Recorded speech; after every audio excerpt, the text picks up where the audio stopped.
Hi guys, welcome back to another video. I know I haven't posted in a while.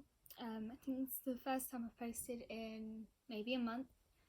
But today, if you can't tell by the title, we are going to talk about symbolism. Symbolism to be exact.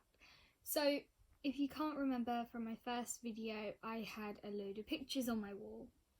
Obviously, I've changed my room a bit since then, and they're not there anymore. Now, I keep them all in here. It's basically a book of loads of just drawings, pictures, colourings, things that I like to do in my free time because obviously there are a lot of issues that I can't physically do stuff with. So I just like doing arts, I guess, now.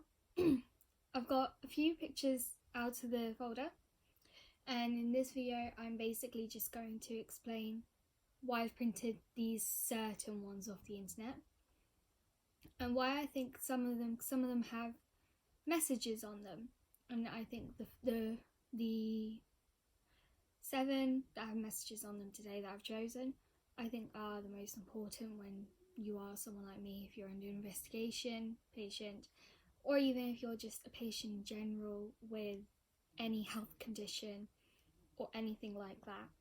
So we're actually going to start off with one that I'm actually going to dedicate to my favourite nurse. She's gorgeous, she's lovely, and yeah, big shout out to my nurse Paige out there.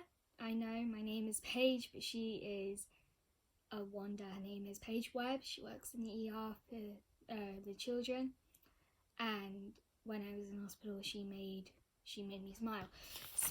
So this one's dedicated to her because I think the message definitely comes across in her. If you see someone without a smile, give them one of your own. And that's basically what she does. She's done that ever since I met her. Anytime I had a frown, crying or something like that, she'd always give me one of her own smiles, because she would have as many to go around. And from what I hear from other patients that she's had, they've smiled as well because of her. So that one is dedicated to Paige, if you're watching out there. Next one is a message from Carl Sagan. So I didn't actually do my research. I don't know who this is. If any of you in the comments want to tell me who Carl Sagan is, feel free. I'll probably do some research after this video. So I basically just printed this off because I utterly loved the message it came with, because it made me remember how isolated you can feel with an illness you don't know, or if you are like me, an under investigation patient, you don't have anyone out there that you can really talk to because they don't understand as much as you probably do about your own condition. So I just thought it was a really nice thing to have, because it gives you, I guess you could say it gives you that feeling like that something better will be there. So the slogan is, somewhere something incredible is waiting to be known. And I thought it was really nice because it did, I guess when I saw it, it filled a hole. It filled a hole in my soul that I think I needed feeling when I was told I was going to be under investigation. And basically it gave me hope that there is something waiting for me, and what I hope and wait for is a diagnosis, and then if there is one, a cure, because otherwise I'm gonna be stuck like this for a while, and I don't think a lot of people like that, especially my family. So we're going to talk about another one, and this isn't just aimed at people like me under investigation or people who have medical problems. This is aimed at all my viewers. This is aimed at everyone out there. And I thought it was a very, very nice message that I could spread to all of you. And it's, don't forget to be awesome every day. Because everyone, including myself, we all have our bad days, our good days, or just days where we just feel like we just need time for ourselves. But just don't forget to be awesome every day, okay? Because there's nothing else you can do than be awesome. You shape your own future and you control your own life. So choose to be awesome, okay? So the next one I haven't actually started colouring in. I've been a bit busy, and I think this one is probably more aimed at those who have diagnosis, medical problems, or who are under investigation. But when I do start colouring this, it's going to be a very mix match of colours, because there isn't a certain way you can put this, because loads of people react in different ways. But it says it's not what happens to you, but how you react to it that matters. So if you can't tell, it's a load of different shades that I'm going to put on there. I don't know if you guys can see my vision. I'm going to put a load of different shades, different colours, very mismatched, because it's there are loads of intricate and different shapes on here. So I'm going to try and pull that across in colour. But I thought the message was really nice, and I did need to come out to some viewers, or if any of you are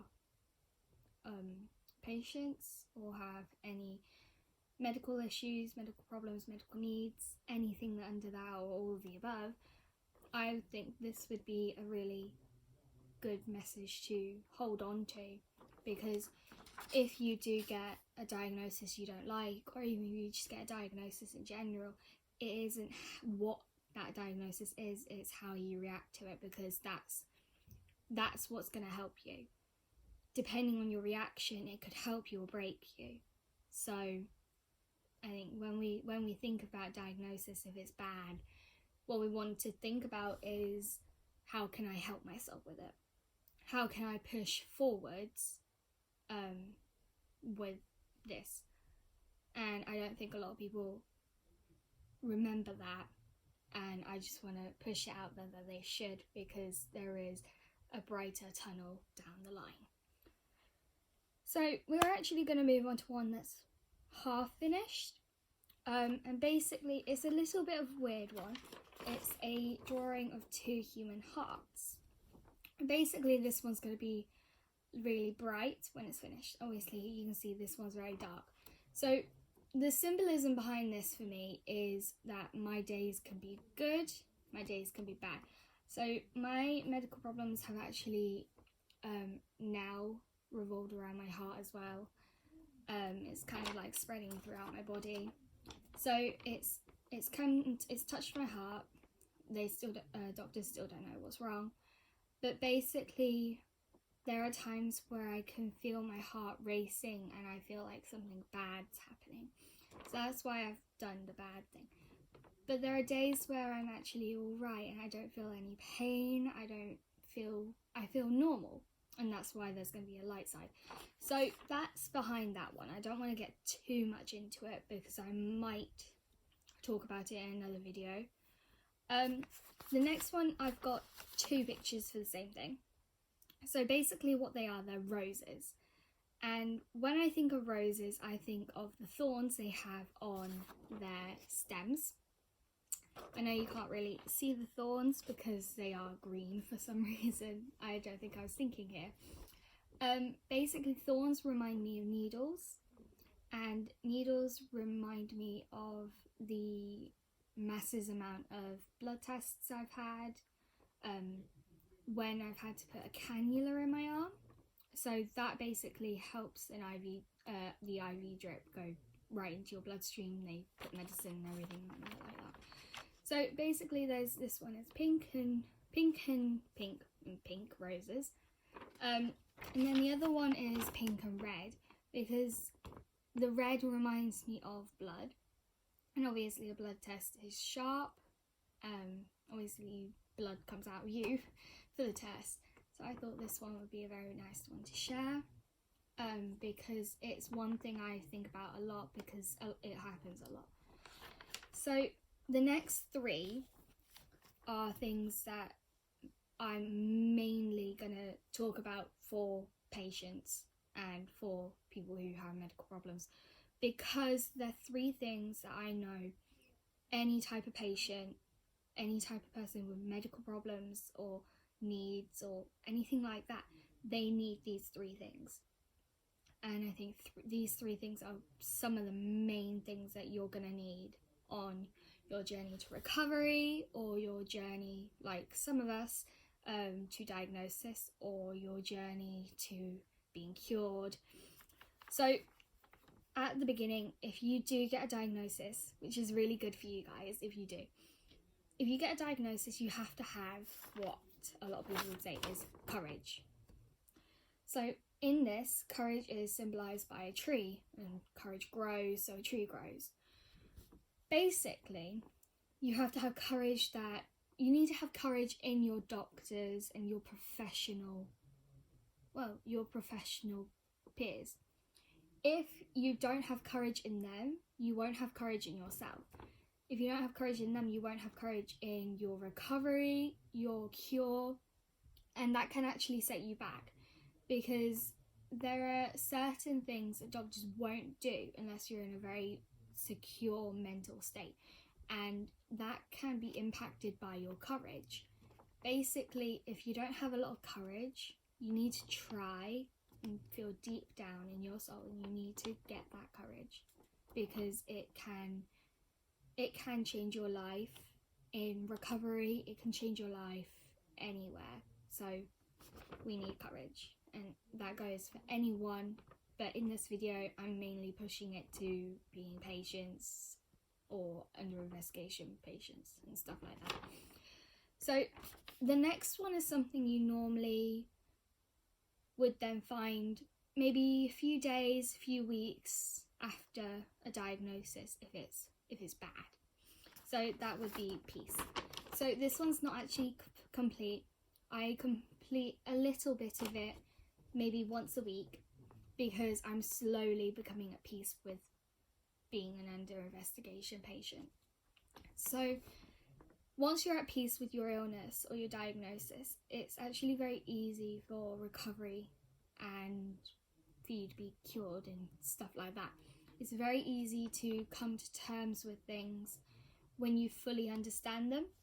So to my viewers out there that have a diagnosis, ask your doctors about it.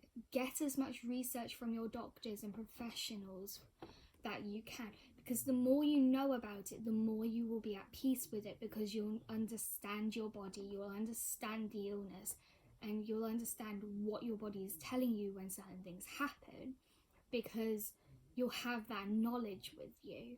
If you don't have that knowledge, you're never going to be at peace with it. And if you're never going to be at peace with it, you can't do the next thing I'm gonna say. But no, if you have an illness, you have a diagnosis, and you don't know a lot about it, ask your professionals, ask your doctors, ask anyone who's helping you with it, because they might know some more that you don't. If you don't know anything about your illness or diagnosis, you need to learn about it, and learn about it in the right way. Don't go to the internet. If you go to the internet, there's a lot of fake news on there, even on the NHS websites. I know the NHS is meant to be there to help, but if it's the internet, it can be changed so quickly by a hacker or anything like that. So what you want to do is you ask someone face to face who has a professional background. Okay? Yeah? Yeah. So yeah, once you come at peace with it, it's very easy to deal with it. It won't still be fully easy to deal with it, but it'll be a lot better than before you came at peace with it. So the next one that brings me to that is resilience.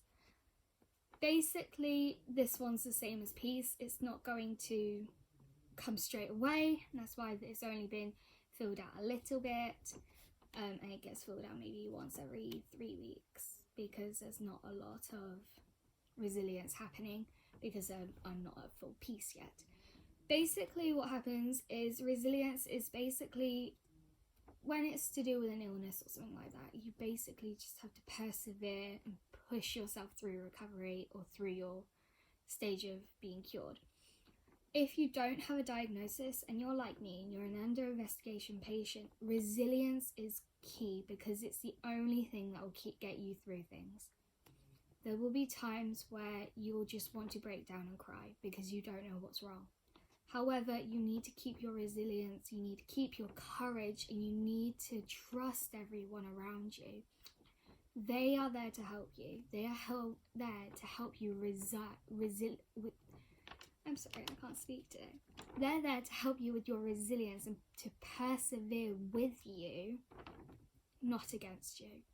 They're there for you, not against you. And I think all of us out there need to know that, because resilience is one of the things that will get you through anything in life. And you need to know how to use your resilience wisely, because if you use your resilience and persevere in something that's wrong, it's using it for the wrong reasons. And what I would tell you is use your resilience and perseverance to get through until you're diagnosed. So before that, it can feel like your world's been turned upside down, and if you get a diagnosis, your world can feel like it's whole again. But until that happens, you need to use your resilience, use your courage, and just push through life, because if you don't, you're just going to feel like you're stuck in that hole and you won't come out. Okay, well, that's the end of this video, and I'll see you guys next time. I might post 3 weeks to 6 weeks, because I've got a lot of appointments coming up, and I've got a lot of schoolwork to do. So I will most likely upload another video, like I said, 3 to 6 weeks. If I don't, I will do a follow-up video after that, those times explaining why, and then probably taking a break if I need to. Okay, bye guys!